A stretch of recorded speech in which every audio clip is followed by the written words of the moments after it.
Buenos días para todos. Ahora sí, arrancamos. Hola, buenos días.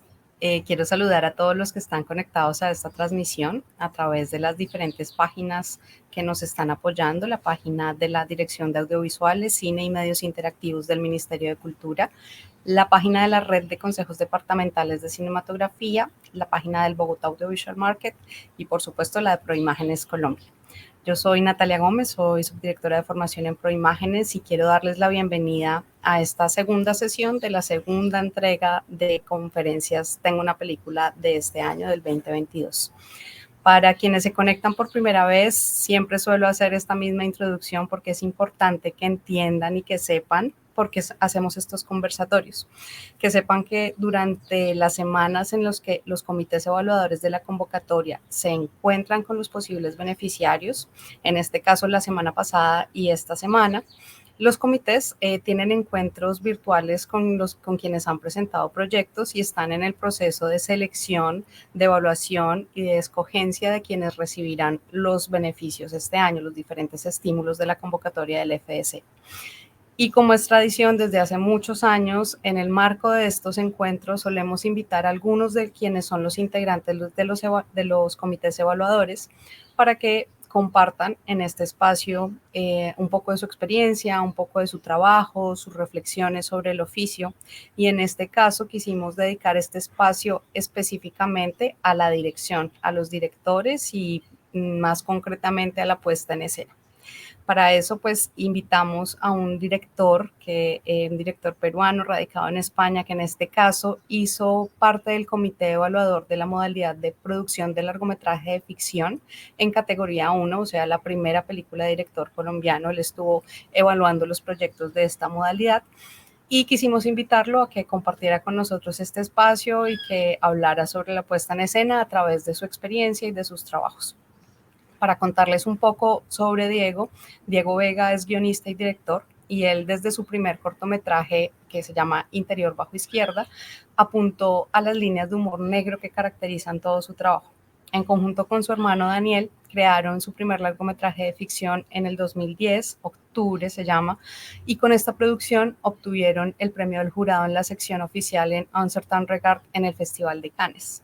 Sus siguientes películas, que fueron El Mudo y La Bronca, obtuvieron el Leopardo de Plata Mejor Actor en el concurso internacional de Locarno y el premio del jurado en Horizontes Latinos en San Sebastián, entre otros premios. Tuvieron un recorrido por festivales. Diego además ha sido director de las series El Día de mi Suerte y Matar al Padre y fue guionista del Chapo, para la serie para la cual también fue invitado como director. Diego nos acompaña desde España. Bienvenido, Diego. ¿Estás por aquí? Acá Sí, está. buenas tardes, buenos días en Colombia. Ajá. Muchas gracias, Natalia, por la introducción. Y nada, pues encantado ahí de poder compartir un poco las experiencias. Voy a intentar ser como bastante conciso, ¿no? Porque para, digamos, intentar aportar y ayudar a los directores, nuevos directores, digamos, a entender un poco más cómo se materializan las películas, ¿no? Entonces, Buenísimo. pues empiezo, ¿no? Digamos. No, dame un segundo antes de darte la palabra. Perfecto. Para recordarles varias cosas importantes a nuestro público. Primero, que pueden dejarnos sus preguntas en el chat. Vamos a estar atentos y a tener un espacio al final para responder sus inquietudes. Entonces, no se olviden, si tienen preguntas, de anotarlas en el chat. Lo segundo, en este mismo chat van a encontrar un registro de asistencia para que lo completen, se animen a completarlo, les toma 30 segundos y ustedes nos pueden dejar allí su retroalimentación sobre la charla y también sugerencias para futuras temáticas y futuras charlas. Y lo tercero, pues agradecer a FENASCOL y a los dos intérpretes que nos acompañan el día de hoy, que van a estar durante toda la sesión, Diego Estupiñán y Sara Botín. También recordarles, antes de darte la palabra, Diego, que esta charla y otro montón de conferencias los encuentran en la plataforma Caja de Herramientas, en la página de Proimágenes Colombia. Es un repositorio, es un espacio donde van a encontrar muchas conferencias de distintas temáticas, y esta la van a encontrar allí también en el futuro, siendo parte de la ruta sobre dirección. Digamos que vamos agrupando temáticamente las conferencias para que ustedes, en el momento que quieran consultarlas o compartirlas o usarlas en sus procesos de formación, cuando son docentes, sugerirlas a sus estudiantes, las puedan encontrar allí ordenadas e indexadas temáticamente. Y eso es todo, Diego. Te dejo entonces porque sé que tienes harta tela para cortar. Adelante. Bueno, nada, muchas gracias, Natalia. Bueno, comenzamos. Bueno, digamos que la pregunta que uno se hace ante o sea, vamos a hablar de cómo se materializan, ¿no? las películas, y en concreto cómo se han materializado las mías, ¿no? 3 películas, y lo que me parece interesante y que puede, digamos, darles un poco de luz es sobre todo las diferencias en los procesos, las razones, en algunas cuestiones fundamentales que voy a nombrar y que voy a mostrar también con ejemplos, para que vean el resultado y para que vean por qué llegamos ahí y cómo, ¿no? Digamos que el trabajo del director, ¿no? Es materializar lo que imaginamos, ¿no? Y en este sentido es muy complicado porque hay que transmitirlo, y normalmente es imposible llegar a que sea exacto, ¿no? Por eso es bastante normal que uno, cuando visualiza lo que ha hecho, no se siente incómodo, no le guste, y el proceso de montaje y el de sonorización es como un proceso en el que nuevo uno se reencuentra con esa historia, ¿no? El primer impacto cuando uno visiona lo que ha visto siempre es duro, ¿no? Porque yo pienso que es imposible, ¿no?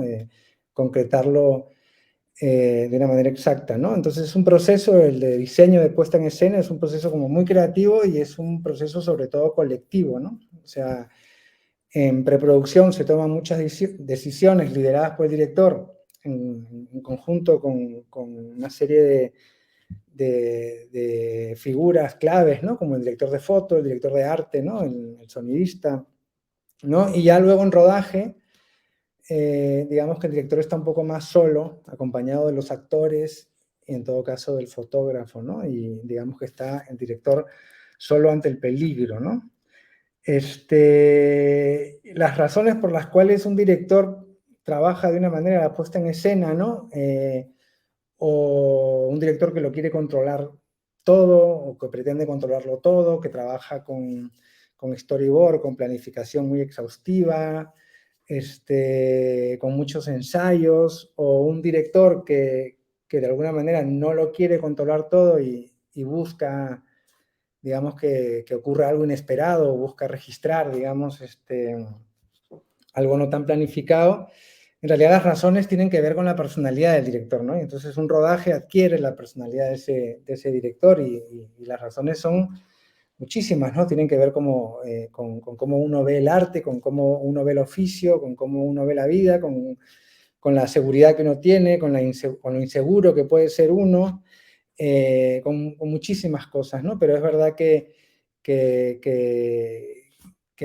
un rodaje de un proyecto que está todo absolutamente controlado es muy distinto a un rodaje en el que el director va a buscar a ver qué puede pasar, ¿no? Y en este sentido hay una definición que a mí me gusta mucho, que se ajusta más a esta idea de aquel director que busca lo inesperado, y es que una película es el documental de su rodaje, ¿no? Y eso me parece como que se ajusta muy bien a este tipo de director, que por ejemplo, como ejemplo podría ser un director como el catalán Albert Serra, ¿no? Y en el caso, por ejemplo, de directores que lo quieren controlar todo, pues estamos hablando como de directores como de David Fincher, ¿no? O del propio Kubrick, o bueno, Hitchcock, ¿no?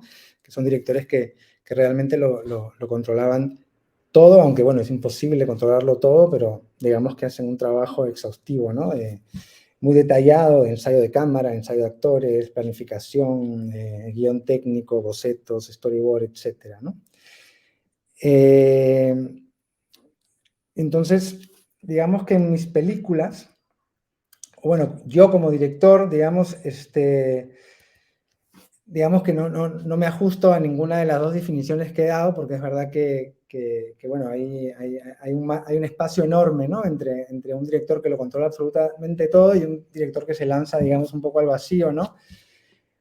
Por varias razones. Una, porque finalmente controlarlo todo en las películas que yo he hecho ha sido imposible por limitaciones económicas, ¿no? Directamente porque era imposible controlarlo todo porque no había dinero suficiente.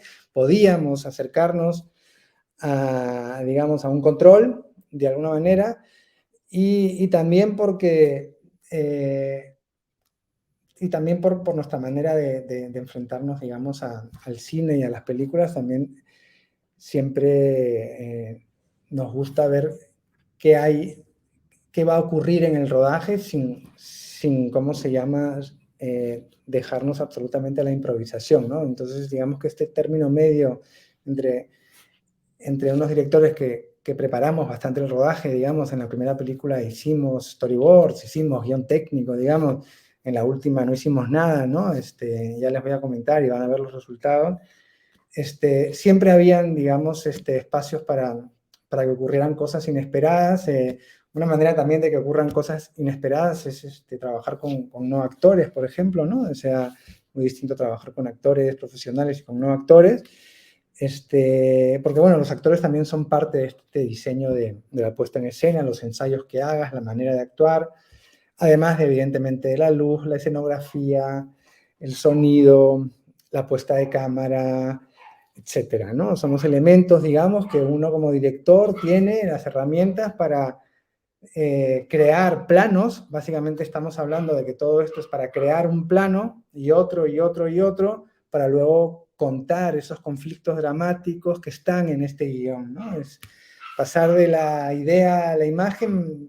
Digamos que voy a hablar más de pasar del guión a la imagen, y es verdad que en ese guión hay unas ideas muy claves que te hacen, digamos, tomar decisiones, que te ayudan a tomar decisiones a la hora de rodar, ¿no? Y de elegir una serie de cosas, ¿no? Desde las locaciones, desde la manera como vas a filmar, desde la óptica, si vas a mover la cámara o no vas a mover la cámara, qué le pides a tu actor que haga, cómo actúe, que de alguna manera, por ejemplo, define el tempo, ¿no? Ya luego el ritmo se define más en rodaje, la cantidad de planos que hagas también va a definir el ritmo, ¿no? Si uno hace muchísimos planos para una escena, digamos que tienes la oportunidad de generar un ritmo muy acelerado o no, pero tienes la oportunidad luego en la sala de montaje, y si tú haces un plano único o dos, digamos que ya estás definiendo de alguna manera el ritmo, ¿no? Y si aparte le pides a tu actor que se mueva de una manera, también ya estás definiendo un tempo, ¿no? Entonces esto, hay unas razones detrás que cada película, cada proyecto y cada director tiene, y que tienen que ver con las ideas esenciales que están detrás de esta historia, con los conflictos de estos personajes y con lo que uno quiere contar, ¿no?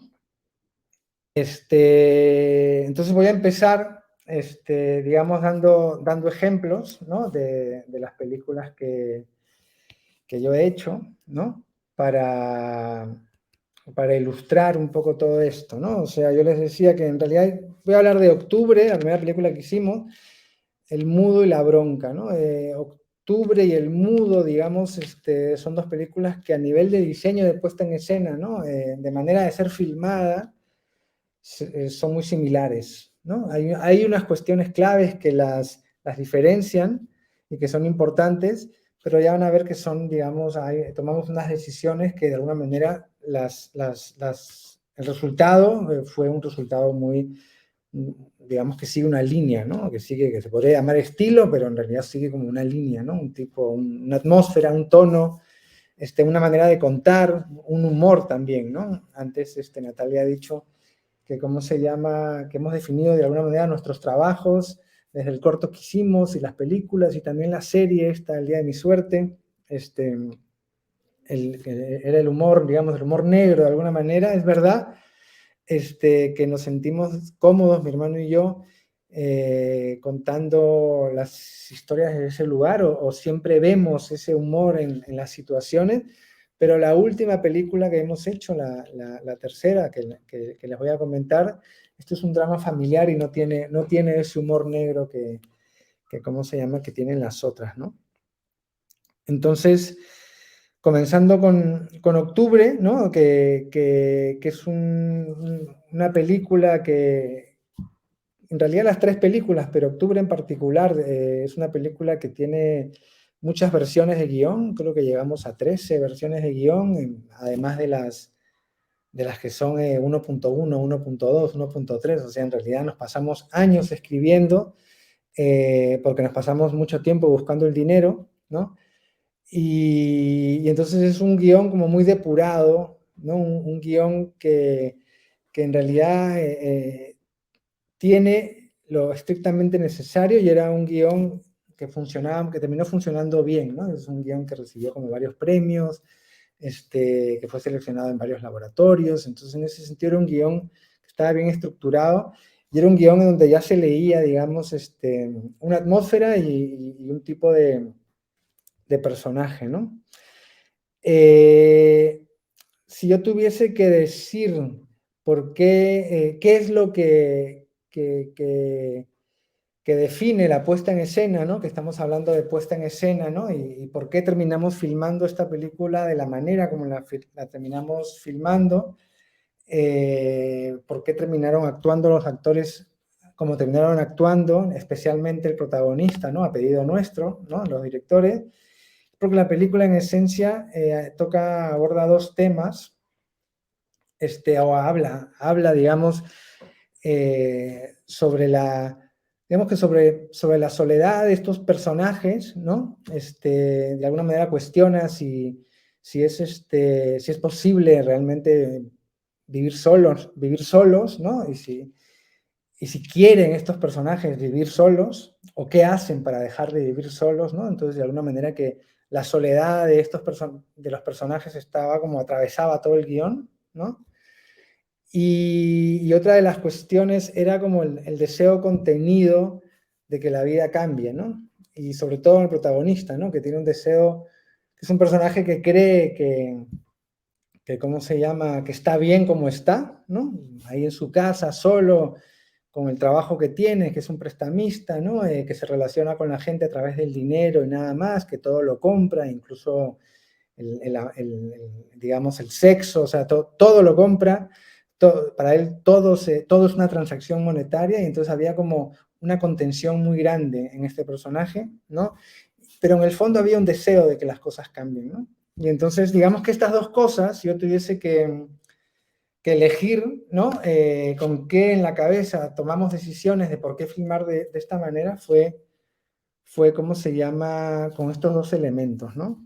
Entonces, voy a proyectar el primer clip para que, digamos, para seguir como conversando y para que se hagan una idea mejor, ¿no?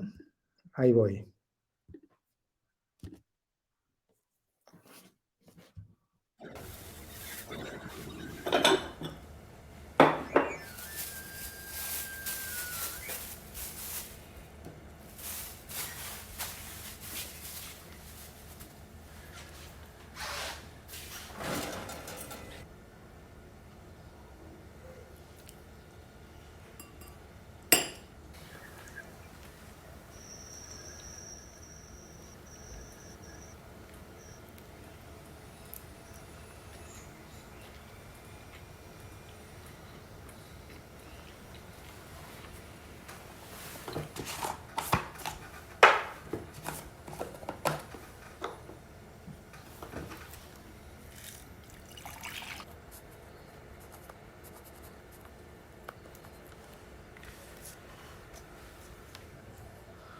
¿Tienes algo de valor que dejarme?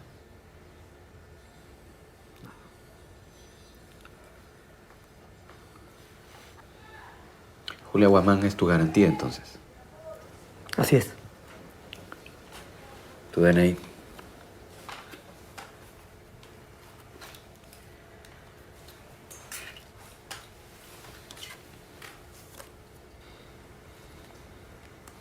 Si paga los intereses a tiempo, evitaremos problemas. ¿Mm? Por ser la primera vez, te voy a prestar 500 soles.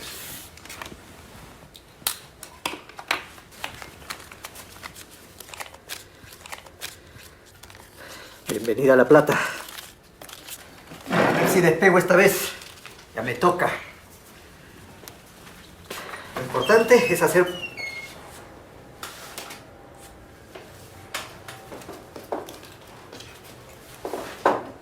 Nos vemos en un mes.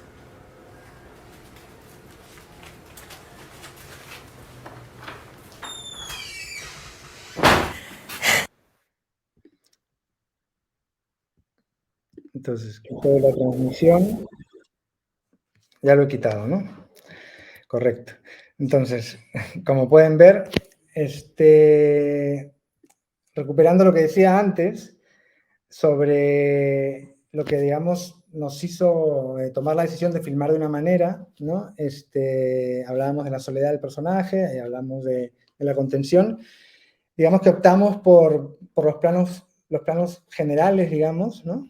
Se ve ahí, ¿cómo se llama? Planos fijos, en los que se contempla, digamos, la vida de los personajes, ¿no? Y que son planos que muestran bien el espacio, que le dedican tiempo a ver el espacio y a ver esos personajes en relación con el espacio donde viven, ¿no? Para subrayar, digamos, esta soledad de la que hablábamos, ¿no?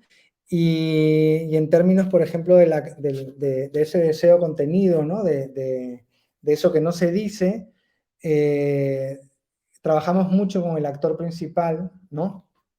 Esa actuación, ¿no? Es un hombre, digamos, absolutamente incapaz de demostrar nada, ¿no? Que funciona de una manera muy fría, ¿no? Y esa fue la razón, digamos, básica. Luego hay muchas razones, ¿no? De por qué eliges esa locación, por qué esos colores, ¿no? Estás en diálogo constante con el departamento de arte, con el departamento de sonido, ¿no? Pero digamos que estas son como las dos claves que nos ayudan como directores a decidir, porque un director lo que tiene que hacer es tomar muchísimas decisiones a lo largo de todo el trabajo cuando empieza a producir, ¿no? Cuando uno escribe y no pasa nada en el sentido de que todo es posible, pero cuando uno empieza a tomar decisiones, pues empieza a concretar, empieza a bajar esto que uno imagina, que uno imagina que el guión dice, pero que no necesariamente es igual a lo que uno tiene en la cabeza, y empiezas a tomar muchas decisiones y te empiezan a preguntar muchas cosas, digamos, en rodaje, ¿no? Esta locación sí, ¿por qué? Este color, le quito este mueble, etcétera, etcétera, etcétera, ¿no? Entonces, cuando uno tiene las cosas, digamos, un par de elementos claros, esto te ayuda, ¿no? A trabajar. Por ejemplo, hay otro elemento que es la simetría, ¿no? Si ven ¿cómo se llama? Si ven los planos, hay, ¿cómo se llama? Un trabajo bastante como exagerado y simétrico, que si soy sincero, en realidad, o sea, de alguna manera hay una razón estética, una razón que tiene que ver con el gusto, ¿no? Y más con el gusto de mi hermano, ¿no? Pero que finalmente, ¿no? Eso no fue una decisión así consciente, al menos de mi lado, ¿no? Pero que finalmente ayuda, ¿no? A hacer todo más frío, ¿no? Y trabaja de alguna manera esa contención del personaje, ¿no? O sea, porque al final absolutamente todo, en mayor o menor medida, adquiere un significado, ¿no? En el cuadro, ¿no? El espectador a veces es evidente, pero a veces es simplemente subconsciente, pero todo va adquiriendo un significado mientras lo vas viendo en la película, ¿no? Y otra de las cosas, por ejemplo, que relacionadas a puesta en escena que nos importaba era elegir locaciones e intervenir ligeramente en esas locaciones. Nosotros somos directores que hemos trabajado por cuestiones económicas también con locaciones, digamos, que vienen casi hechas, ¿no? O sea, intentas buscar cosas que ya vengan casi listas y las intervienes poco, no mucho, ¿no? Y en este caso buscábamos, digamos, locaciones que expresen, digamos, humildad, ¿no? en algunos casos también pobreza, que no es el caso de lo que hemos visto, pero dignidad, ¿no? Pero nos interesaba, digamos, que haya dignidad, digamos, en la manera como estos personajes vivían, ¿no? Les voy a poner otro ejemplo que tiene que ver, por ejemplo, con la contemplación, ¿no? Y que aparte muestra a otro de los personajes de la película, ¿no?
A ver, la quito del estudio.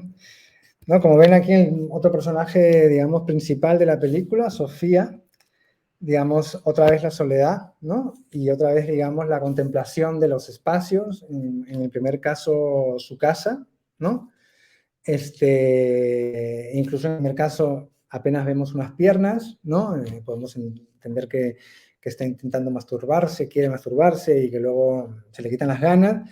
Y luego es la contemplación del espacio de un bar en el que está ella con un sándwich y una cerveza, y son, digamos, 3 planos en los que se cuenta, digamos, en qué momento de su vida está esta persona, ¿no? Entonces, otra vez, volviendo a lo que les comentaba al inicio, ¿no? O sea, la manera de filmar, y luego también incluye, no solamente ese plano fijo, ¿no?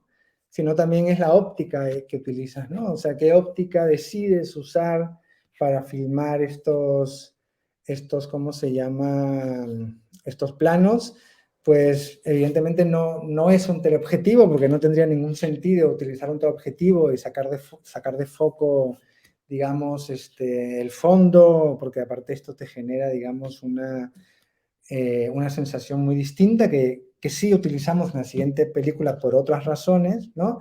Entonces, digamos que y tampoco tiene sentido una óptica, digamos, muy angular, que de alguna manera deforma los espacios, ¿no? Porque no...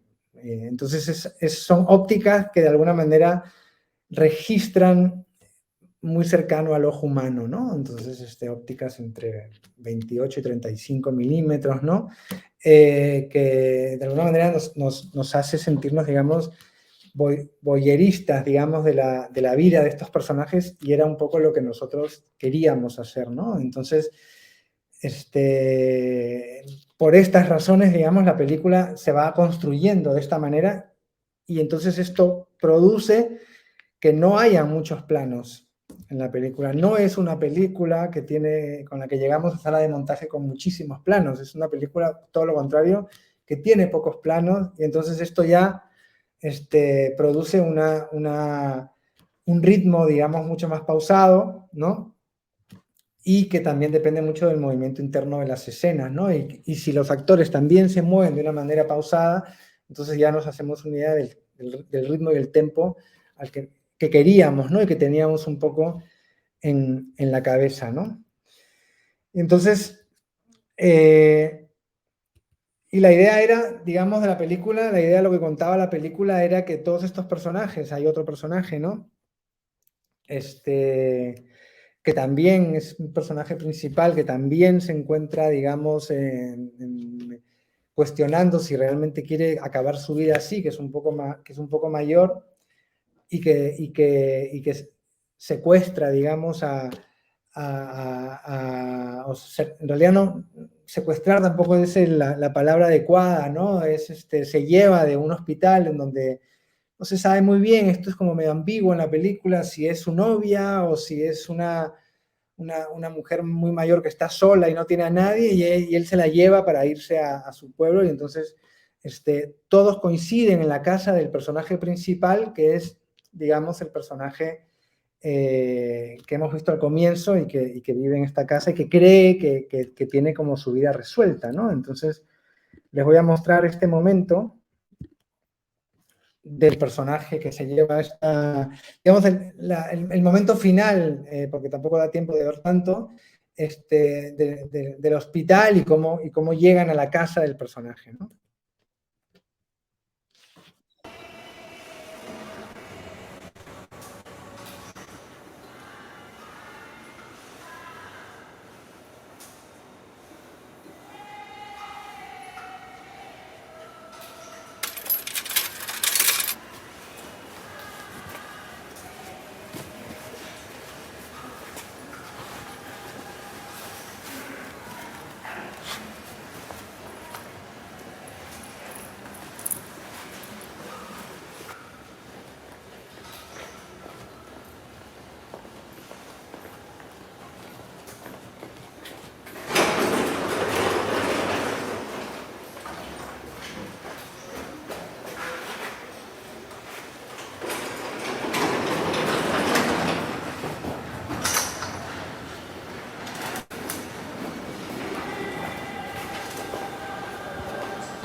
Buenas noches.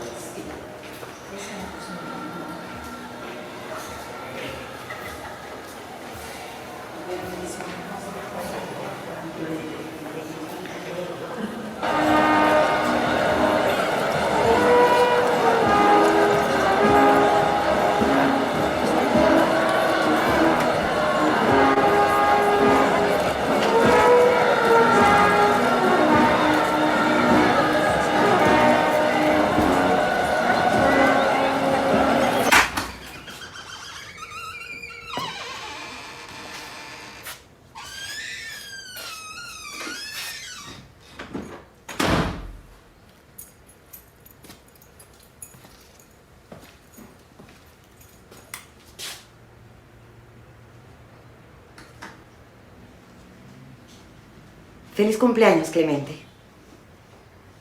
Feliz cumpleaños. Toma. Es de parte de todos.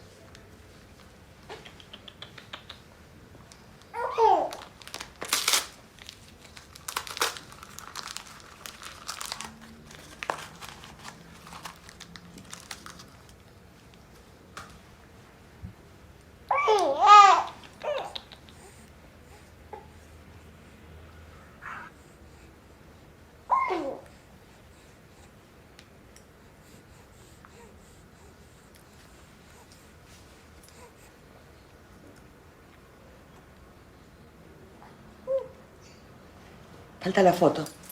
Toma la niña.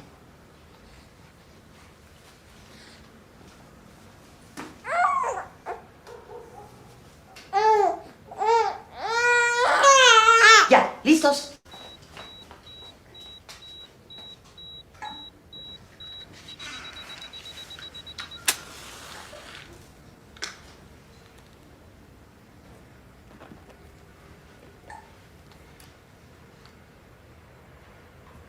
Happy birthday to you. Happy birthday to you.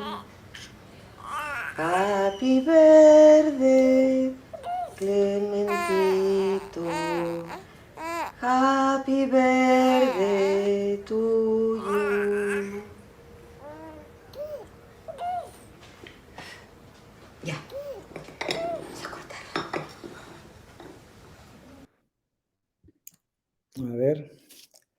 Bueno, como ven, digamos, otra vez desde el hospital, los espacios, ¿no? Eran muy importantes para nosotros, o sea, retratar, registrar esos espacios y el personaje, ¿no? Digamos, en relación con el espacio, ¿no? Ese señor en ese pabellón de hospital enorme, solo, digamos, viendo qué hacer, ¿no?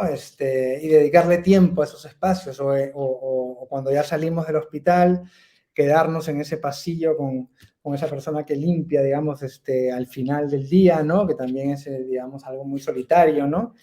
Y luego la casa del protagonista, que de alguna manera se llena, y los planos, digamos, generales, fijos, que contemplan la situación que, digamos, que resume un poco lo que le pasa al personaje, ¿no? Es un personaje que cree que está bien como está, pero resulta que se le forma una especie de familia alrededor con la que él no quiere, con la que él no contaba y con la que él, digamos, se va a preguntar muchas cosas, ¿no?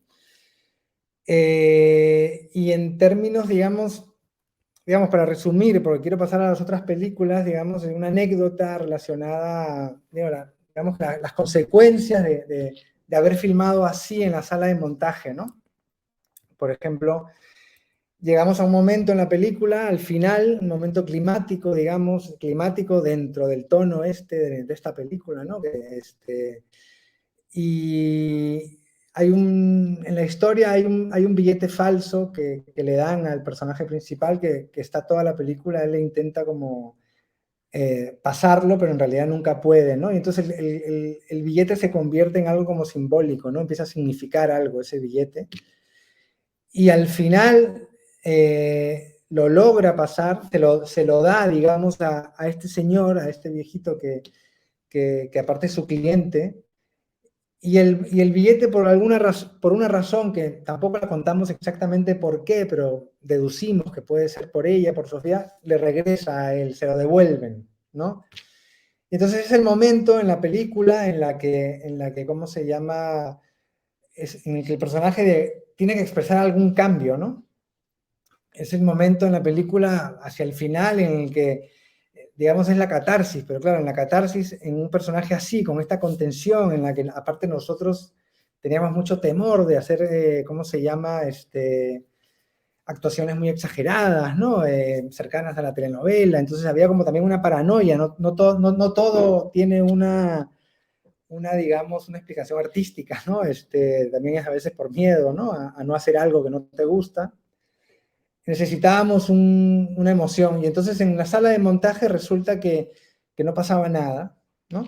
Es decir, teníamos un plano del personaje, así como lo han visto, que se quedaba ahí y el personaje no hacía nada, ¿no? Y entonces, hablando con el montador, decíamos, bueno, aquí es el momento de la película, es el momento en el que el personaje cambia, pero por haber filmado de esta manera, digamos, con personajes, con planos, digamos, medios largos, con una actuación muy contenida, digamos que no nos daba el personaje esta manifestación, ¿no? Y entonces, ya en el montaje, digamos, ¿no? de sonido, el sonidista, el ingeniero de sonido me dice, mira, el personaje, hay un momento que mueve el hombro, ¿no? Mueve el hombro. Y entonces, y mira lo que he puesto. Entonces el sonidista había aprovechado, porque ni siquiera se veía, habíamos hecho un plano aquí y él estaba con el billete falso en la mano, él aprovechó un movimiento de hombro para poner un billete, el sonido de un billete rompiéndose, ¿no? Y entonces, de alguna manera, ese era su catarsis. Un pequeño movimiento de hombro generaba, digamos, lo utilizábamos para que él rompiera un billete que tenía un significado, y entonces quedaba mucho más claro que él se estaba cuestionando cosas, ¿no? Y era increíble porque mucha gente al final de la película, con algunas personas que comentábamos la película, nos decían que pensaban que lo habían visto romper el billete, ¿no? Pero en realidad nunca se mostraba, solamente se escuchaba, ¿no? Entonces me parece interesante, digamos, esta consecuencia, porque, digamos, uno se puede pasar también cuando toma unas decisiones de puesta en escena, de dirección de actores, porque en sala de montaje a veces no necesita contar una serie de cosas, contar unos conflictos, contar unas emociones, y a veces por ejercicio de estilo, a veces por querer definir un estilo, a veces también te olvidas de que hay una historia que estás contando detrás, ¿no? Esto es en relación a octubre, ¿no? Entonces, en relación al mudo, la segunda película, voy a pasar a la segunda película, para que nos dé tiempo, más o menos pensando de la misma manera, ¿no? Como caso, digamos, ¿qué es lo que realmente definió, nos ayudó a tomar decisiones en el caso del mudo? El mudo es una película que cuenta la historia de un juez, digamos, honesto en un mundo corrupto, ¿no? Que está detrás de una investigación, de un caso, que cree que lo han querido matar, ¿no? Que lo han retirado del sistema, ¿no? Entonces es una película, digamos, kafkiana en un sentido, ¿no? Por el mundo de la justicia, ¿no? Por el mundo de la burocracia, ¿no? Entonces, habían como una serie de elementos que nos ayudaron, digamos, a tomar decisiones de cómo rodar, y una era la investigación, así de simple, ¿no? O sea, es decir, nuestro personaje iba a investigar, entonces en ese sentido ya te posicionas, todo lo imaginario sobre las películas policiales, la utilización del teleobjetivo, por ejemplo, ya era importante, ¿no? O sea, ya íbamos a filmarlo de esa manera, ¿no? Porque aparte queríamos que resuene la idea del policial sin ser un policial, digamos, queríamos que esta idea resuene, ¿no? Mientras uno veía la película. Entonces era el género, digamos, es un drama, pero que también tiene ciertos toques del género policial. Otro de los elementos fundamentales era la idea de que nuestro personaje no encaja en la ciudad, es una especie como de obstáculo para todo el resto, es honesto, no encaja, ¿no? Y entonces, en consecuencia, la ciudad, Lima, tenía que estar presente, ¿no? Y con estas ideas, digamos, bueno, también hay algo importante, ¿no? Y es que el personaje a partir de un momento no habla porque le da un balazo y pierde la voz, ¿no? Y entonces había que contar con esto, ¿no? Era una película que nuestro actor tenía que ser muy expresivo, ¿no? Entonces la selección ¿no? la elección del actor también pasaba porque fuese una persona muy expresiva, ¿no? Entonces, por ejemplo, ¿no? Que la presencia de la ciudad nos parecía como fundamental, ¿no? Entonces, acá hay un par de ejemplos, ¿no? Que les voy a mostrar, para que vean.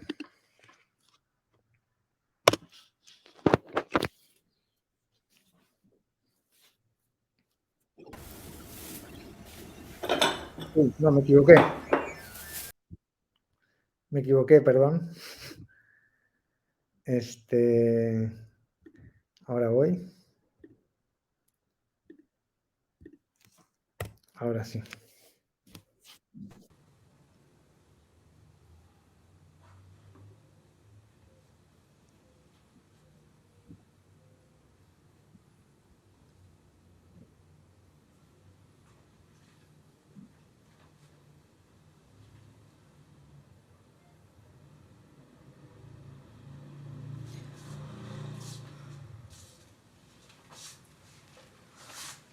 ¿Qué haces?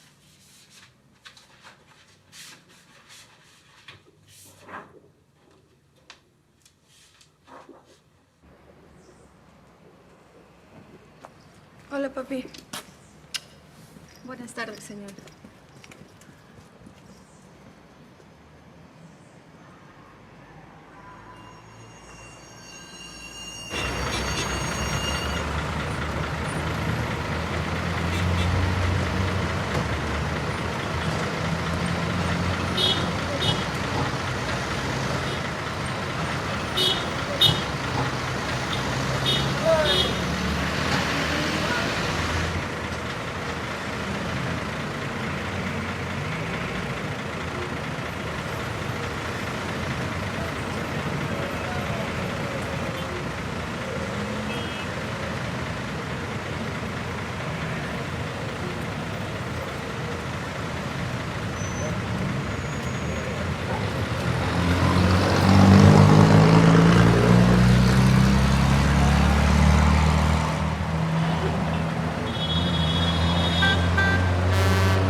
Entonces, como ven, bueno, el comienzo de la escena que les he puesto está iniciando, digamos, está el personaje pensando, le ha caído un balazo y está pensando quién puede haber sido, está viendo su radiografía, está viendo el carro donde pasó, y luego es lo que les decía de la presencia de la ciudad, digamos, donde elegimos filmar, por ejemplo, esta esquina donde él cree que le ha llegado el balazo, pues es una esquina que dificultó el rodaje porque, digamos, era imposible parar esta avenida, ¿no? Simplemente teníamos unos minutos del semáforo y tuvimos que colocar, digamos, la grúa fuera de circulación para que el actor pudiese trabajar frente a los carros el tiempo que duraba el semáforo para luego captar toda esta bulla y toda esta presencia, pero con la realidad, digamos, documental y también convirtiéndolo en un obstáculo, ¿no? Porque esto también es importante, ¿no? Es una persona que no encaja y que se convierte en un obstáculo. Es un juez honesto que no quiere participar, digamos, de la corrupción y entonces esta idea de ser una persona incómoda, de ser un obstáculo, tenía que estar presente en la película y en las escenas que se prestan para ello, ¿no? No todo se presta para contarlo, pero en las que se podían. Y, por ejemplo, la siguiente escena es un ejemplo, ¿no? De una escena que en realidad podría haber sido hecho de otra manera, pero que también nos interesaba que la ciudad, cada vez que pudiéramos, que la ciudad esté presente también ahí, ¿no? Se las pongo.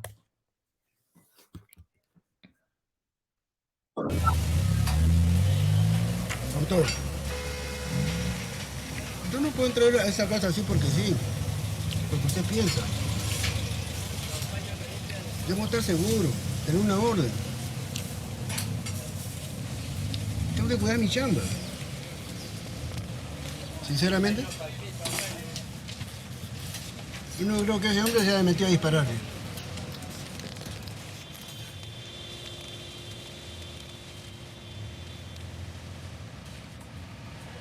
Pero igual, voy a cruzar información. No se preocupe, ya me encargo yo solo.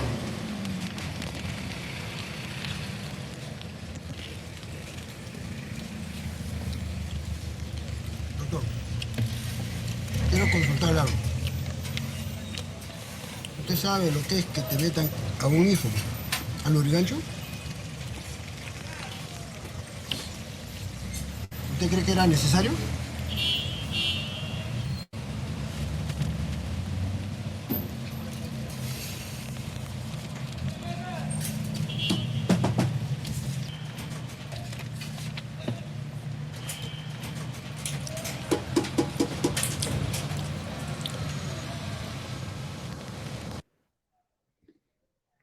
Lo quito, perfecto.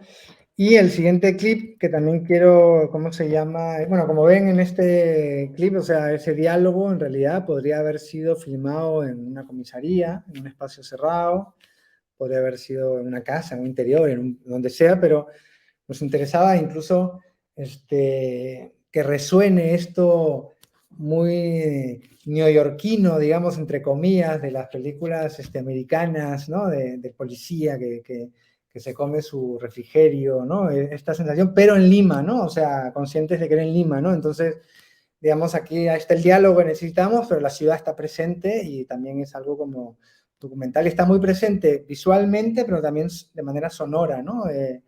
Que uno es consciente que va a trabajar con todo este sonido, ¿no?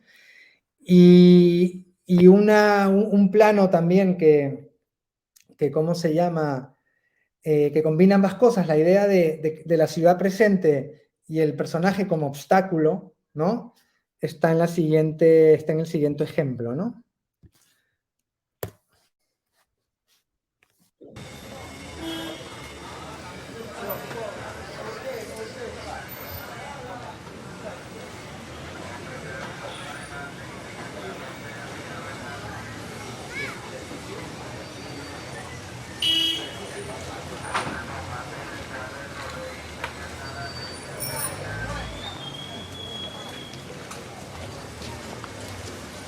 ¿Qué pasó, señorita?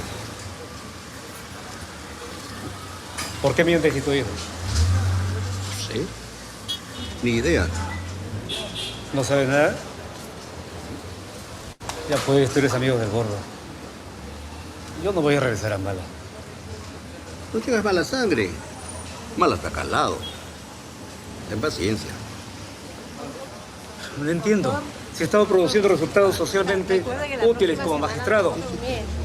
Sí. Muy bien. Gusto verlo. Sí, sí, sí. Ya. ¿Puedo estar contigo? Quedamos en contacto. Claro. Doctor Sánchez, Sí, sí. no se olvide de la reunión del próximo domingo, ¿va? No se preocupe, no se preocupe. Ahí estaré.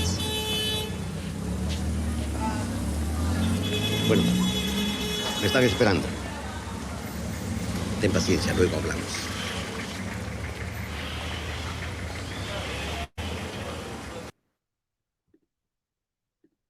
Aquí de nuevo, la ciudad, bueno, esto es el barrio chino en Lima. Filmar ahí es complicado porque no vas a parar nada, porque la gente va a mirar a la cámara, ¿no? Porque incluso es roban mucho e incluso ese día robaron en el rodaje, digamos, digamos, es una decisión complicada porque te arriesgas a una serie de cosas, pero digamos que para la película es absolutamente necesario, ¿no? O sea, poder ver esa calle, poder ver esos patos colgados, todo esto te remite aparte al barrio donde está, el barrio cercano a donde está, digamos, el Palacio de Justicia, la Fiscalía, un mundo que también nos interesaba, digamos, retratar en Lima. Y la idea de que sea obstáculo, por ejemplo, la idea de que aparezcan 5 o 6, entendemos que son también magistrados, jueces, ¿no? Y que saluden en el momento que él quiere decir algo, también genera una incomodidad, es el elemento que no debería estar ahí, que está haciendo bajar al otro, y digamos, entonces, esta idea de personaje que no encaja, de obstáculo, está presente también en esta y, por ejemplo, en otra que ahora no les voy a poner porque les quiero poner otra y necesito ahorrar tiempo. La escena anterior, cuando el personaje sube al restaurante, están en plena comida, digamos, ¿no? Entonces él viene a interrumpir, ¿no? Y en otro momento también aparece una mesa que está llena, digamos, y que uno entiende que están ahí, digamos, que se están, digamos, solucionando todos los casos ahí, digamos, corruptos, ¿no? Y viene él, el juez honesto, digamos, a quejarse de algo, a reclamar, y siempre lo metíamos, digamos, cuando estaban pasando cosas, ¿no? Cuando habían reuniones sociales, ¿no? Entonces, la idea de personaje obstáculo nos llevó, digamos, a elegir una serie de locaciones, porque queríamos que esté en la ciudad, porque queríamos que él sea un personaje, digamos, que no encajara, que siempre estuviese rodeado de gente contra la que él pensaba que digamos, que se enfrentaba, digamos, ¿no?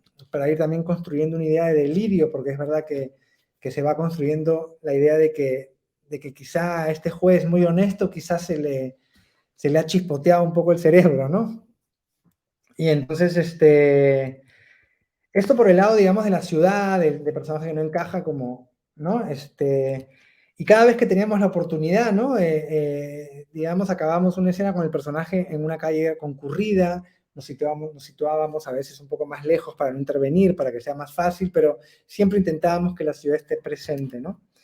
Y lo otro que les mencioné es el teleobjetivo, ¿no? Finalmente esto es este personaje emprende una investigación y entonces, pues la utilización de un lente nos ayudaba mucho, ¿no? Un tipo de lente, ¿no? Entonces, por ejemplo, ¿no?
Escalante. ¿Todo bien? Todo el servicio está sin novedad. No se afectó ni el disparo. Todo normal. No hay ningún problema acá. Todo sin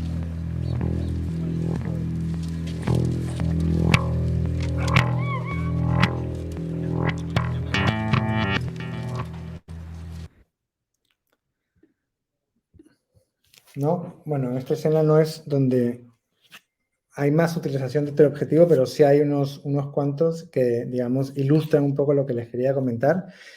Y también, digamos, la elección, por ejemplo, de esa locación, ¿no? O sea, esa especie de cementerio de barcos, está muy asociada a construir esta idea un poco delirante que tiene el personaje principal, de que es esa persona quien le disparó y lo dejó, digamos, como sin habla y sin voz, y lo empieza a seguir por todos lados, y entonces eso también, digamos, construye un poco la cabeza, ¿no? Y el delirio en el que está entrando el personaje principal, ¿no? Y otra cosa que ¿cómo se llama?, ocasiona la utilización de teleobjetivos, es que uno se coloca a cierta distancia de los personajes, ¿no? Y eso también genera una especie como de verdad documental, ¿no? Que en el caso de esta película, digamos, la ayuda, digamos, a generar su propia verdad, ¿no? Que es una verdad muy distinta a la verdad a la que llegamos, digamos, en la siguiente película, La Bronca, que es a la que voy a pasar ahora, pero finalmente genera una verdad, y si era una película, El Mudo, donde la ciudad iba a estar presente, digamos que por cuestiones de que estamos en un policial y esto nos ayuda, digamos, la utilización del objetivo, digamos, te remite, ¿no?, a los seguimientos, a la idea de estar lejos, etcétera. También la imagen como tal te produce una verdad que nos servía como para generar la idea de que esto había pasado, estaba pasando en una ciudad, digamos, como Lima, ¿no? Y, digamos, para acabar con El Mudo, digamos, es algo también fundamental, que es la elección de actores, que tiene que ver con la puesta en escena, ¿no? ¿Qué tipo de actores utilizas, ¿no? Actores digamos, profesionales, actores del método, digamos, o no actores.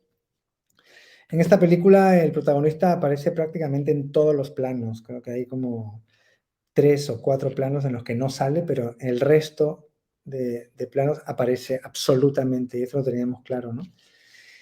Y entonces, yo les comentaba antes de la importancia de la expresividad, ¿no? Del actor, ¿no? De la persona. Pero, por ejemplo, este actor no tenía experiencia en cine prácticamente. Era un actor como muy, muy teatral, con mucha experiencia en teatro, ¿no? Y de hecho tuvimos, incluso después de seleccionarlo, pero proyectaba una energía que nos era como, tenía una fuerza que nos interesaba, ¿no? Nos imaginábamos como justiciero, ¿no? Pero durante el ensayo tuvimos como muchas dudas que no le manifestamos al actor, pero básicamente no nos estaba gustando lo que estábamos viendo ya a una semana, a 2 semanas de rodar, ¿no? Y con este actor sí ensayamos mucho, ¿no? Porque esto también es parte de la puesta en escena, o sea, ensayas o no ensayas. Hay directores que les entregan la escena un día antes a los actores, porque creen que así ganan una verdad. Hay directores que ensayan mucho los movimientos, todo. Y con este actor ensayamos más de lo que ensayamos con la película anterior, con Octubre, pero de pronto nos empezó a digamos, a entrar un miedo y una inseguridad porque lo que veíamos no nos gustaba. Y fue una semana antes de rodaje que digamos que vimos unas especies como de líneas de actuación, unas cosas muy breves, pero que ahí estaba la actuación de la película, ¿no? Entonces tomamos la decisión de seguir, digamos, ¿no? Porque uno como director se puede enfrentar a una decisión difícil, y es que haber tomado una decisión de hacer una película con alguien y que resulta que, que tú una semana antes piensas que no va a salir bien. Entonces es una decisión muy difícil porque tienes que deshacer, tienes que, ¿cómo se llama? Romper, digamos, este acuerdo, ¿no? Que tenías con un actor, pero en realidad es en qué debes pensar, digamos, ¿no? En la película o en el acuerdo que tienes, ¿no? Entonces ahí hay como una situación complicada, ¿no? Pero ocurre todo el tiempo, ¿no? Y lo curioso fue que nosotros mantuvimos al actor, digamos, pero lo dudamos mucho, y el primer día de rodaje todo empezó a fluir, pero cuando lo hablamos, cuando la película ya estaba hecha, un año después con el actor, él había sentido lo mismo. Es decir, él estuvo a punto de abandonar la película porque también sentía que no iba a salir bien, ¿no? Entonces, al final salió bien, pero es una decisión importante también, porque eliges un actor, ¿no? O sea, hay películas y hay proyectos que es mejor rodarlos con actores profesionales que se saben el texto, con los que tú te sientes seguro, por una cuestión de tiempo, por una cuestión de dificultad, etcétera, porque hay mucho texto. Y hay otras películas que por la manera como están hechas, como la manera como tú como director te aproximas a ellas, te puedes permitir grabar con no actores, tener tiempo para fallar, para buscar, para encontrar cosas, ¿no? Entonces eso es lo que les quería comentar del actor del mudo. Luego el actor ha sido como premiado, le ha ido muy bien, ¿no? Pero estuvimos a punto de no hacer la película con él una semana antes, ¿no? Y luego está La Bronca, ¿no? Y la Bronca, que es nuestra tercera película, en realidad lo que la define absolutamente son las limitaciones económicas, ¿no? O sea, es verdad que es una película distinta porque es un drama familiar, ¿no? Es la historia del encuentro de un hijo con un padre en otro país. Y teníamos una idea de que era distinta a Octubre y al Mudo, que de alguna manera, si lo ven, sigue unas pautas, ¿no? De planos fijos, ¿no? Un tipo de actuación, más allá de las diferencias de la presencia de la ciudad, de cómo se llama, de la utilización de una óptica distinta. Digamos, hay una similitud. La Bronca es completamente distinta, ¿no? Y tiene que ver con la manera como está hecha, ¿no? Entonces las razones, uno diría, bueno, es que queríamos, uno podría decir, bueno, es que queríamos una vitalidad, queríamos una verdad, queríamos una conexión entre personajes, pero en realidad es mentira, ¿no? Porque cuando pensábamos en la película, mucho antes del rodaje, cuando pensábamos que íbamos a conseguir mucho más dinero, la imaginábamos en Steadicam, por ejemplo. En una época pensábamos hacer como muchos planos de Steadicam largos, que es una manera de entrar en una historia, ¿no? Y resultó que la hicimos todo cámara en mano, digamos, prácticamente sin luces, sino con lo que se llama luces prácticas, que son luces, digamos, las luces reales, la lámpara que está en la sala o la lamparita chiquita, pero digamos que el fotógrafo, digamos, había dinero para cambiar los focos, digamos, para eso sí había dinero, pero ¿cómo se llama? Pero es una película que se crea, la puesta en escena, es una película que teníamos unas ideas de lo que, unos apuntes de más o menos de valor de plano, de cuánto necesitábamos, pero es una película que se construye, que sus planos se construyen, digamos, en set absolutamente en relación a cómo se va a mover la cámara y cómo se van a mover esos personajes, ¿no? Y en ese sentido es completamente distinta a las dos anteriores, ¿no? Y entonces les voy a poner una muestra, por ejemplo, ¿no? Para que lo vean y luego seguimos comentando.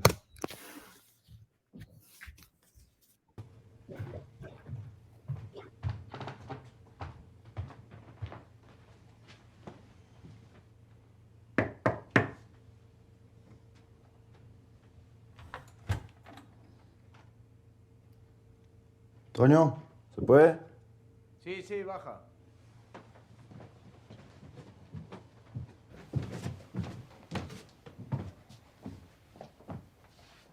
Sí, mi viejo me ha dicho que me lleve una mesa de noche. Debe ser esa. Sí, normal. Espera, voy a sacar un par de cosas. ¿Normal? Sí, normal.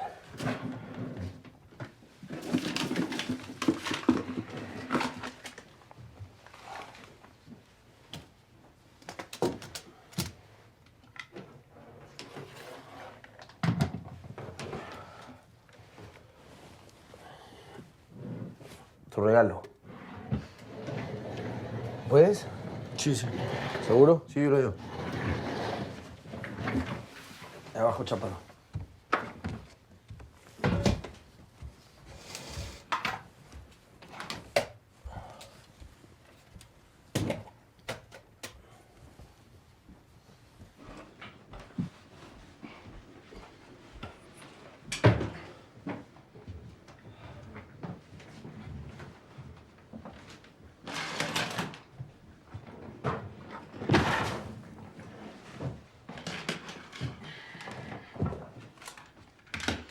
Aproveché y te compré una lamparita, mira.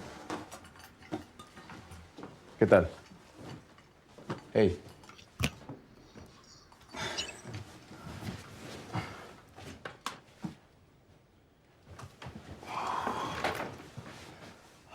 Ahora sí, ¿eh?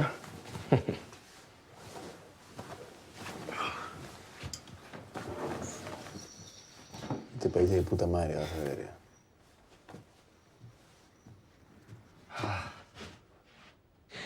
Más bien, el sábado quiero que me hagas un favor. Te quedas a cargo de tu hermana, ¿ya? Sofía y yo no vamos a estar en todo el día y en la noche tenemos una reunión, así que... para que no se quede solita. Ok, pero en la noche tengo un tono.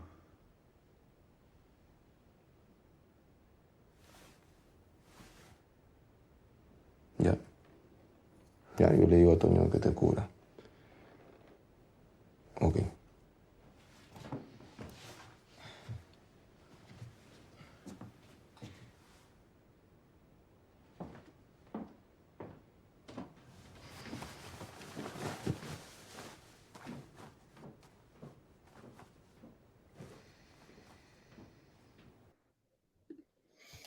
Entonces, como ven, digamos, la coreografía, digamos, de los actores, la dinámica es completamente distinta a las anteriores películas. Las locaciones no tienen el protagonismo que tenían las anteriores películas, por ejemplo, ¿no? O sea, no hay una voluntad de mostrar el espacio, ¿no? Sino al final lo que se consigue es una conexión, aunque todavía es fría, pero hay como una conexión entre padre e hijo, ¿no? En este momento en el que están armando la cama del hijo, ¿no? Entonces, por ejemplo, cuestiones como que el momento en el que pasa el colchón delante de la cámara, toda esta coreografía, esto surge a partir del trabajo en set con actores, en base a algunas ideas y en base, sobre todo, a un movimiento de cámara, digamos, y a una persona que controla muy bien, ¿no? Y que maneja muy bien este tipo de filmación, ¿no? Esta manera de filmar, ¿no? De cámara en mano, ¿no? Entonces, es curioso porque en guión es como el padre y el hijo montan la cama, ¿no? Y está el diálogo. Pero la coreografía genera una intimidad que no está, digamos, que se subraya con esta manera de filmar desde mi punto de vista, ¿no?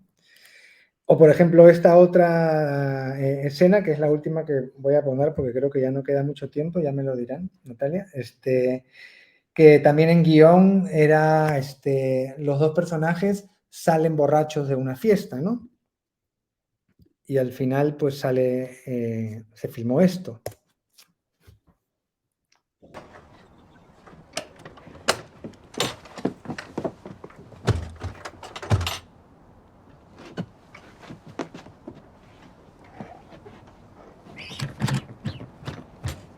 Oh.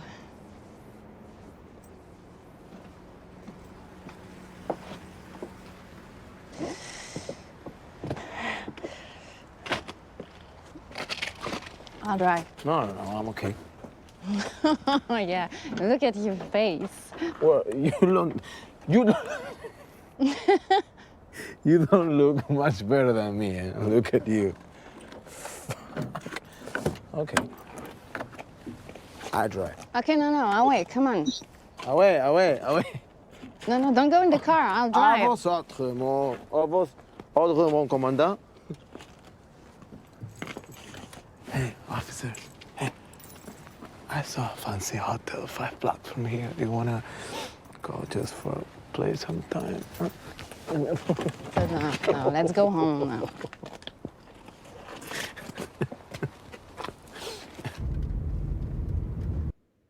La voy a parar para dar pasos a las preguntas, pero quería acabar. O sea, bueno, esa escena que han visto, por ejemplo, dura como 3 veces más, ¿no? O sea, filmar de esa manera generaba la posibilidad de encontrar momentos que no estaban en el guión, por ejemplo, ¿no? Son cuestiones que son como muy interesantes, ¿no? Que pueden enriquecer mucho una película, pero que es una manera de filmar y una puesta de cámara y de escena que, por ejemplo, no utilizamos para Octubre o El Mudo, ¿no?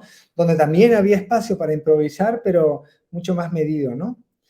Y bueno, para acabar y pasar a las preguntas, yo les he dicho que La Bronca nos definió, nos condicionó las limitaciones económicas, es verdad, esta última película, y pues no habían luces. De hecho, el fotógrafo rogó en el rental que por favor le prestara una luz porque íbamos a filmar en carros de noche en Canadá, a oscuras, y ¿cómo se llama? Y necesitaba algo. Y lo hicimos cámara en mano, digamos, para no estar usando trípode y estar como planificando, porque eso tomaba más tiempo y nos iba a demorar, y no teníamos tiempo ni de visionar, grabábamos y seguíamos, ¿no?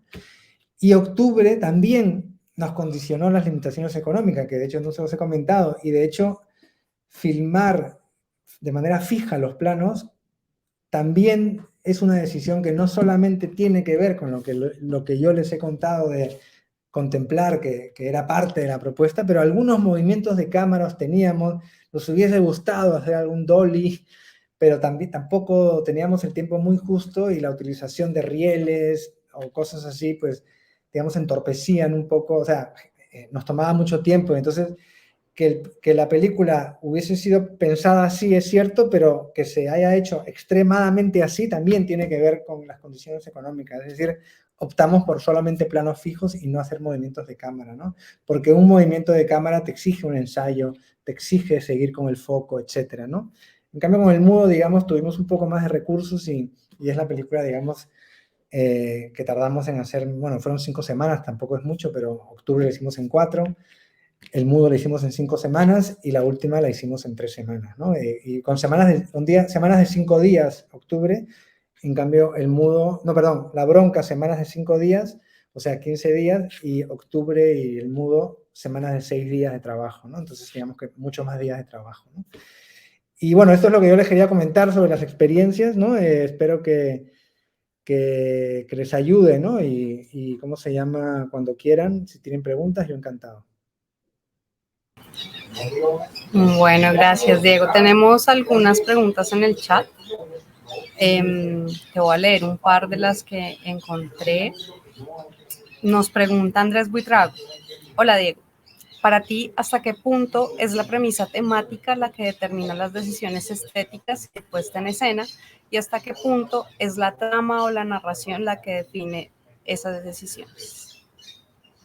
Sí, bueno, la verdad que en el cine no hay como, desde mi punto de vista, no hay como extremos, ¿no? De que es decisiones que solo se toman por una cosa. Yo creo que al final la película, cuando ya uno toma decisiones ya en guión, porque hay una serie de cosas que ya uno decide cuando escribe, en preproducción uno va decidiendo cosas en relación a la premisa, a la trama, a una serie de cosas que están claras, ¿no?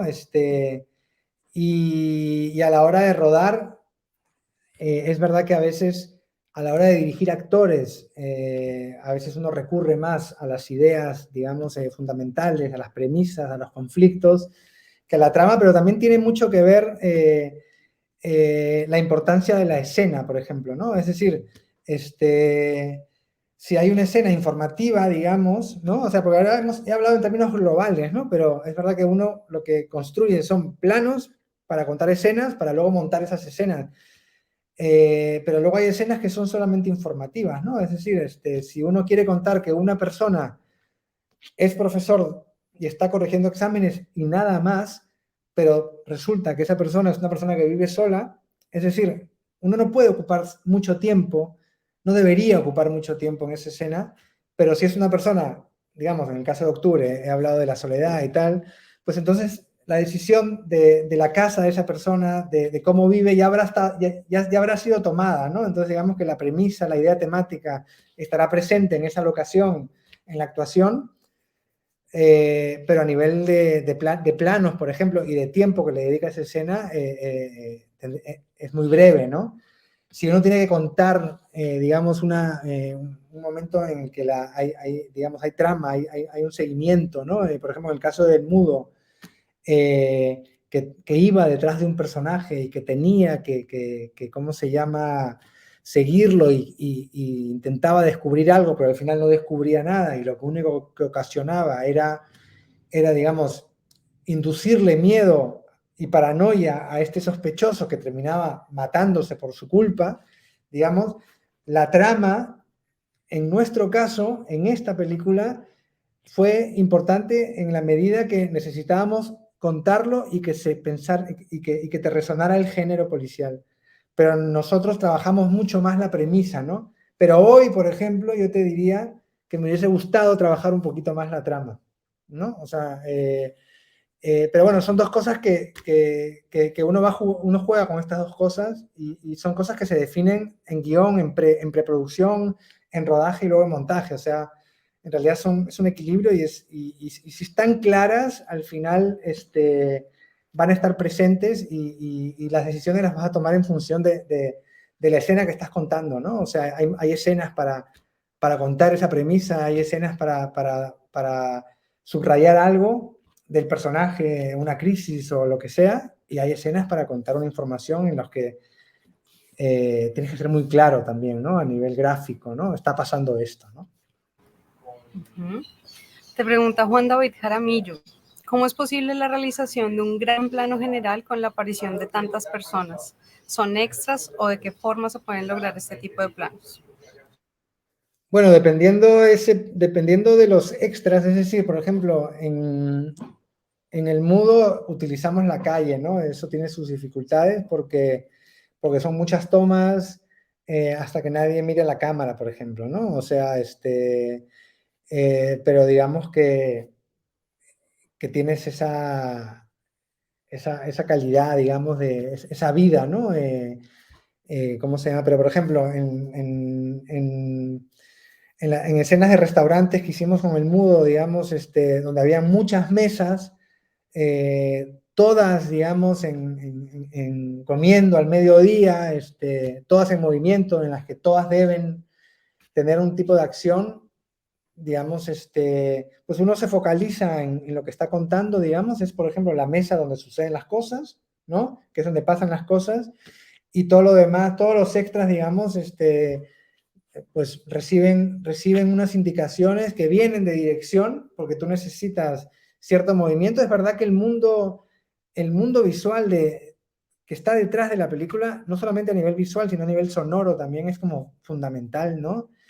Y dar indicaciones, dar buenas indicaciones a extras no es fácil, y es algo que a veces se descuida mucho, ¿no? O sea, uno nota mucho en una película cuando, ¿cómo se llama?, son las indicaciones de siempre, ¿no? Es decir, yo he trabajado también en series con asistentes de dirección que son muy buenos, pero que saben mover muy bien los extras, pero los extras hacen siempre lo mismo, ¿no? Entonces es como que ya tienen una manera de decir, te mandan uno por aquí, el otro hace esto y tal, y hay como es como de mentira, ¿no? Es como algo acartonado, tú ya sabes. Entonces yo creo que hay que cuidar ese trabajo de lo que pasa detrás y eso también requiere la participación del director, y todo también depende de la dimensión del proyecto, ¿no? Porque hay proyectos en los que hay gente muy preparada que está manejando extras, pero tú como director también tienes capacidad como de mover, ¿no? Entonces, a ver, dependiendo de dónde trabajes, pues son extras y hay que cuidar, digamos, qué es todo lo que pase ahí. O sea, hay que fijarse también en eso y estás bajo presión con el tiempo, viendo a tus actores, viendo los encuadres, pensando en montaje, pero también tienes que pensar en esos extras, o cuando trabajas en la calle y tienes la posibilidad de filmar a tu personaje con gente alrededor, que eso le da una riqueza visual a tu proyecto que uno siempre agradece, ¿no? Claro que sí. Al final todo depende, son muchos dependes y muchas decisiones que hay que tomar, ¿no? Te leo la última, te pido que seas breve. Nos quedan un par más, pero se nos va a acabar el tiempo y no logramos contestarlas. Entonces, esta que Sergio Andrés Rodríguez te pregunta, ¿a qué edad sientes que un director está preparado para contar historias pulidas y bien interesantes? Bueno, esto yo creo que depende de la vida, depende de la historia que va a contar esa directora, ese director. O sea, si esa persona tiene una mirada sobre un tema muy particular, muy especial y se rodea de la gente adecuada, yo creo que, o sea, yo no creo que haya edad, la verdad. O sea, todo depende de lo que eliges contar, ¿no? Es decir, si tú tienes 20 años, 22, y de pronto te metes en un tema que te supera, ¿no? Pues entonces, pues quizá no va a salir tan bien, ¿no? Pero si es un tema que conoces, que controlas, y aparte te rodeas de la gente adecuada, del equipo de juego, un buen director de fotos es fundamental, digamos, ¿no? Pues entonces estás preparado para filmar tu película. Yo no le tendría miedo, ni creo que se necesita una madurez particular para hacer una película, ¿no? Yo creo que tiene que ver con los temas que eliges, ¿no? Totalmente de acuerdo contigo, Diego. Muchísimas gracias por haber aceptado esta invitación, por estar acá. Y gracias a ti, Natalia. Pues fue un gusto escucharte. Quiero recordarles a todos que este conversatorio, esta conferencia va a quedar colgada en la plataforma Caja de Herramientas, donde lo pueden consultar más adelante en formacion.proimagenescolombia.com. Y también recordarles a todos que mañana vamos a tener el último conversatorio de este ciclo, que va a estar enfocado en el público infantil, aciertos y errores al crear cortos o contenidos para niños. Vamos a estar con el director del premiado cortometraje El Tigre Sin Rayas, Robin Morales, mexicano, quien compartirá con nosotros sus reflexiones al respecto. Y también recordarles que la temporada de cine colombiano está al aire, arrancó hace un par de semanas y hasta el 10 de diciembre van a estar rodando más de 40 largometrajes, cortometrajes por todo el país. Hay distintas proyecciones, hay proyecciones online también, entonces hay programación online y presencial para que estén pendientes, revisen las redes de Proimágenes del Ministerio de Cultura y se enteren de la temporada y dejen que el cine colombiano los emocione. Muchísimas gracias a todos los que nos acompañaron, a las transmisiones de las diferentes páginas y a los dos Diegos en este momento que están en pantalla. A Diego, muchas gracias por compartir con nosotros tu experiencia y a FENASCOL por el acompañamiento con la traducción. Muchas gracias a todos. Un placer. Hasta la próxima. Colombia es diversa, emocionante y sorprendente. Asimismo, lo es su cine. El cine colombiano te atrapa, te da 3 vueltas y te devuelve a tu sitio. Te hace vivir de forma intensa todo aquello que llevas adentro. Te lleva a comprender esas pasiones y esas vivencias que no entiendes del todo. Te lleva a los más grandes paisajes y a los más complejos escenarios. El cine colombiano es esas ganas que tenemos de entendernos a nosotros mismos, de entender de dónde venimos y hacia dónde vamos. Es el gran almacén de la memoria y las vivencias de los colombianos. Es la narrativa de un país hecha imagen. Déjate emocionar, déjate sorprender y déjate sacudir por el cine colombiano. Atrévete a quedar sin palabras frente a la gran pantalla. Temporada de Cine Colombiano 2022.